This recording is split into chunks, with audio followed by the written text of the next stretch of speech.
Joining me, as you probably know, if you watched the president's press conference last night, Acting Secretary of the Navy Thomas Modly turned in his offer of resignation. It was accepted by Secretary of Defense Mark Esper.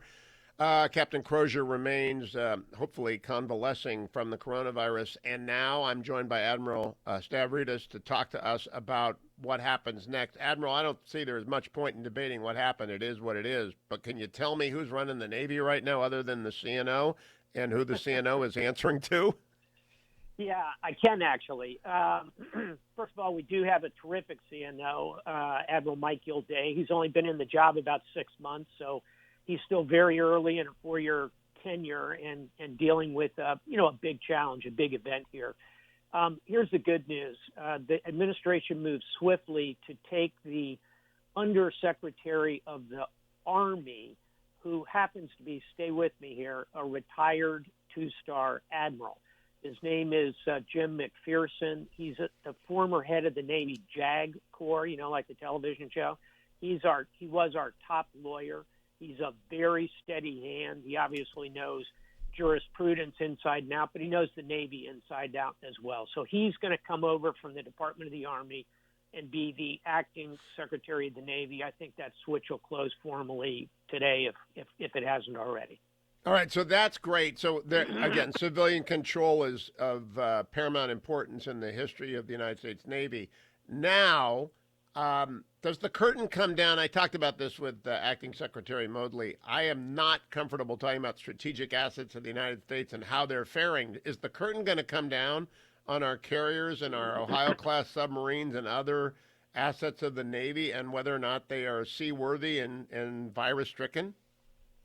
I think up to the point of ships having to deviate completely from their schedule. In other words, I think it'd be foolish on the part of the Navy in a case like the Roosevelt to simply maintain a veil of silence while you pull a 5,000-person ship into Guam. That's going to get out immediately. It's going to look extremely strange. There'll be conspiracy theory around it. I think you're better off being straight and saying, hey, we're taking the ship offline for a while because of coronavirus. Now, what I would advocate for is you don't have to say every 5 minutes that on an Ohio-class boomer there are 6 cases and then the next day there's 9 cases. And so I think you can keep those lifelines closed at a minor level. But once you start moving ships in and out of ports, families know about it, media sees it. These are big physical assets. So, yeah, let's use common sense. But when you do make a major muscle movement, like pulling a ship offline, face up to, hey, we've got a problem, we're taking steps to deal with it, I think that will be the way going forward. You know, the magazine, The Navy Proceedings, will probably be writing about this week for years and decades to come. I'd like to change subjects if I could with you because there's going to be another Phase 4 and Phase 5 coming out of the Congress. In Phase 3, I am told because of OMB's unfortunate call to the leader, there was no money for the Navy to plus up its shipbuilding. If there is a Phase 4 and 5, what ought the Navy to ask for, Admiral? As you and I have talked about, first of all, we need to get the ship numbers up. No matter how exquisite and capable each one of our warships are, you are not going to be able to have the same ship in 2 places at once. And you've heard me use this quote before, but quantity has a quality all of its own. So we've got to get the numbers up. We just don't have enough ships to meet the demand signal coming from the combatant commanders. And I think that's kind of a minimum of 350 ships or so. Number 2, we ought to be building ships that are capable of operating in the littoral and going into that beyond the second island chain, and going toe-to-toe with China in the South China Sea. That means better stealth capability. It probably means a significant number of unmanned vessels, which will reduce risk in those waters. And then third and finally, Hugh, I'm a big proponent of undersea warfare, and that's going to mean looking at our submarine numbers. They're highly capable, obviously, and I think they would play very well in this emerging era of great power competition. So there would be three things to be thinking about. Now, Admiral, the top line of shipbuilding threatens to be swallowed whole by the replacement of the Ohio class, as you mentioned, boomer, which has a shelf life. It can't be extended. And that is, I think, $8 billion or something. That's Yes. just a large part of the annual number.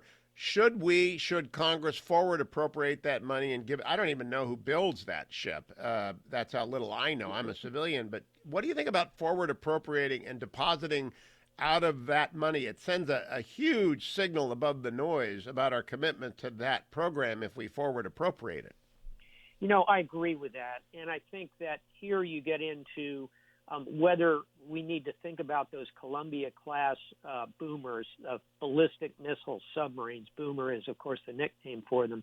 Are those really Navy assets? I don't think so in the following sense. They're really national assets, the same way our strategic bomber force is a national asset, and our intercontinental ballistic missiles that come out of ground silos are national assets. I think that pot of money for all three of those assets, you can do creative things as you described, take it kind of out of the mainstream day-to-day preparation and warfighting budget. Because, those Columbia-class ships are marvelous machines of war, but they're national machines of war, not Navy machines of war at the end of the day in terms of their purpose.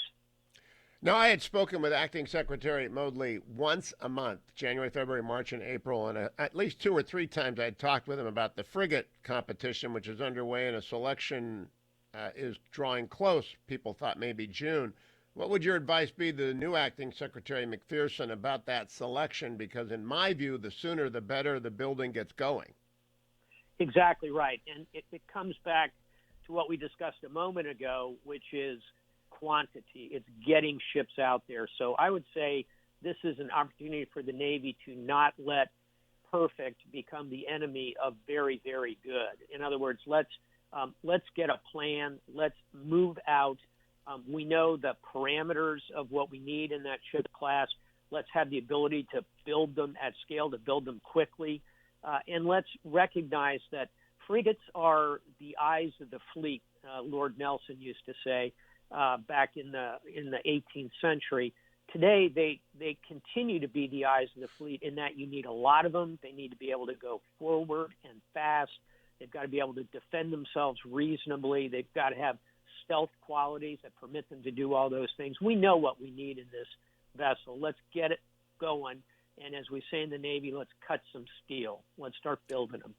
Now, Admiral, talk to me a little bit about the midshipmen whose lives have been completely upended. I know my wife's uncle ended up being a 3-year mid because World War II demanded, they were getting ready for Japan, even though he wasn't at war when they graduated. What's going to happen to these midshipmen who I don't think are in college right now? You are correct. They are not at the academy. They're doing all of their schoolwork, if you will, online. They're being given a very strict regimen of physical fitness. They're meeting extant hours in front of those computers instead of hours sitting in a classroom. I know the superintendent at Annapolis extremely well, Vice Admiral Sean Buck, Naval Academy graduate, top tennis player there, by the way, just a wonderful leader. He's crafted a program, and it's very similar to what's going on both at West Point and at the Air Force Academy. I think the real question, Hugh, is are we going to get them back in the classroom physically in the fall? I think yes is the answer to that, but we're going to have a contingency plan if we can't. I don't think that's likely. I think the vast majority of the 4,000 institutions in the United States who grant bachelor's degrees are going to be in session this fall. But we're going to need a contingency plan if, God forbid, they're not. And then secondly, assuming we get through the worst of this, and I think we will by early to midsummer, there may very well be a second wave in coronavirus. Some predict that in the November-December timeframe. That would follow the Spanish influenza model. Look, we're going to be so much better prepared for that than we were for this first wave, but we need a second contingency plan in case we have to do another again, God forbid, but another lockdown, all of that would then be ended by the arrival of the vaccine late this year, early next year. So a lot of contingency planning, but I'm confident the academies will be ready to deal with it. Now, Admiral, what year did you do your Plebe Summer? 1972, Hugh. I'm proud class of 76, walked in the door then. We were the bicentennial class, graduated in 76, came in 72. Now, every Academy grad I've ever talked to tells me it's always getting easier, Plebe Summer. But are we going to have a Plebe Summer this year? Yeah, no, that's the exact question.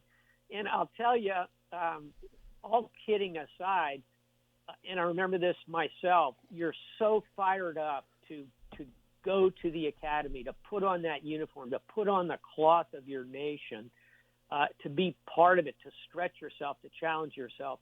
I think it would be so sad for those young 18-year-olds not to be able to walk in the gate at Annapolis. With every fiber of my being, I want that to happen. I think it will happen.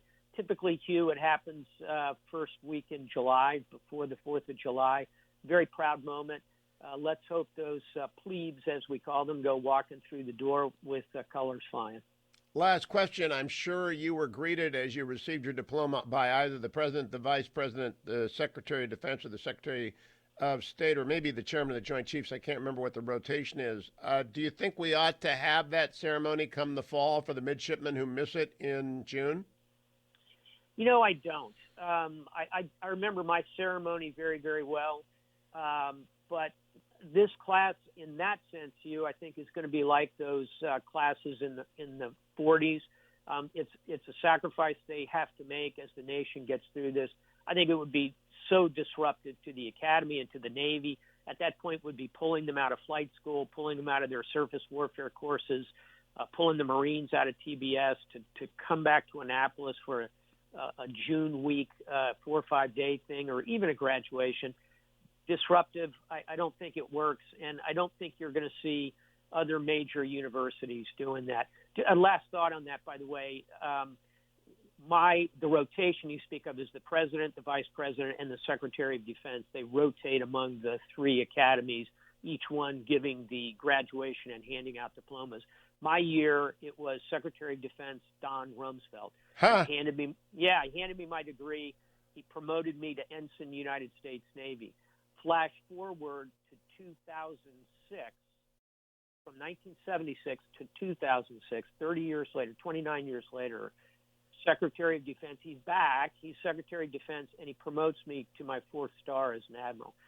Don Rumsfeld is the bookends of my career, and was an incredibly dynamic leader that I worked for directly at one time. I remember my graduation quite well. Thank you. Very shiny bookends, Admiral. Thank you for joining me. AdmiralStav.com, America. AdmiralStav.com.